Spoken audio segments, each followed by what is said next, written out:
केंद्रीय स्वास्थ्य मंत्रालय के आंकड़ों से पता चलता है कि देश भर में दैनिक कोविड मामलों में पिछले गुरुवार से कम 20% की गिरावट दर्ज की गई है।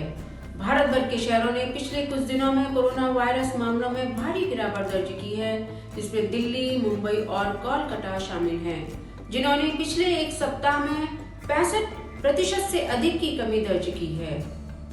30 जनवरी को भारत में 3,17,000 मामले दर्ज किए गए थे, जबकि 27 जनवरी को ये घटकर 2,86,000 ही रह गए। प्रमुख शहरों में दिल्ली, मुंबई और कोलकाता में सबसे ज्यादा गिरावट दर्ज की गई है। राष्ट्रीय राजधानी में दैनिक मामले 20 जनवरी को 12,306 से गिरकर 27 जनवरी को 4,291 ही रह गए।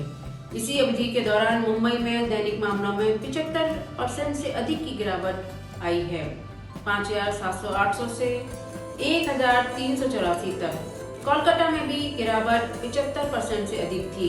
20 जनवरी को 1,759 से 27 जनवरी को सिर्फ 423 रह गए।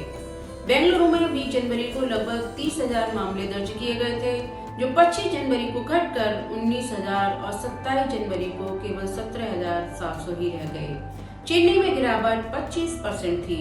एक सप्ताह की अवधि के दौरान 7,520 से 5,591 तक। केरल के त्रिवेंद्रम में गिरावट 9,720 से 7,675 तक ही थी। स्वास्थ्य मंत्रालय में संयुक्त सचिव लव अग्रवाल ने गुरुवार को कहा कि कुछ जगह पर कोरोना वायरस के मामलों के शुरुआती संकेत मिले हैं, लेकिन इस प्रवृत्ति पर ध्यान देने की जरूरत है और अपनी इम्यूनिटी बढ़ाने की और सावधानी बरतने की जरूरत है। केंद्रीय स्वास्थ्य मंत्रालय के अनुसार बुधवार को समाप्त सप्ताह में लगभग 400 जिलों ने 10% से अधिक की साप्ताहिक सकारात्मक दर्ज की। मंत्रालय ने ये भी बताया कि महाराष्ट्र, उत्तर प्रदेश, दिल्ली, ओडिशा, हरियाणा और पश्चिम बंगाल में रोजाना मामलों में कमी दर्ज की जा रही है।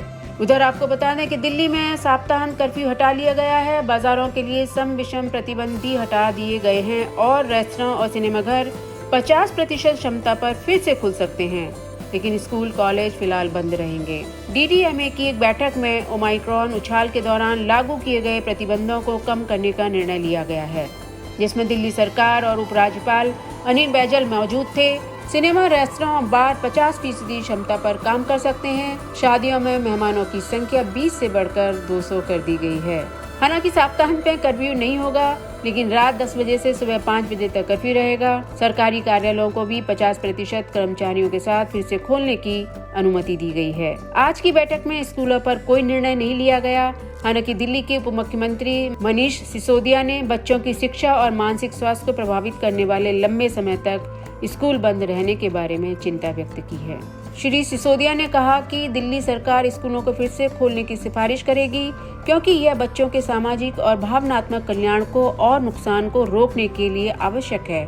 दिल्ली के स्वास्थ्य मंत्री सत्येंद्र जैन ने कहा है कि शहर में कोविड की स्थिति नियंत्रण में है और सकारात्मकता दर 10% से नीचे जाने की संभावना है। ब्यूरो रिपोर्ट, तरकश।